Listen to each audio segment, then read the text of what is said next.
వికారాబాద్ జిల్లా తాండూరు మున్సిపల్ పరిధిలోని 23వ వార్డుకి చెందిన బీఆర్ఎస్ పార్టీ కౌన్సిలర్ అభ్యర్థిగా పరిమళ రవీందర్ బుధవారం నామినేషన్ వేశారు.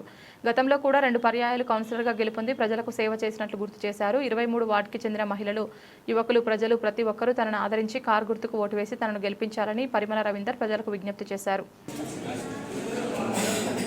23వ వార్డు వాల్మీకి నగర్ 23వ వార్డు నుంచి నేను బరిలో దిగుతున్నాను. బీఆర్ఎస్ పార్టీ తరఫున నేను నామినేషన్ ఇవాళ వేశాను.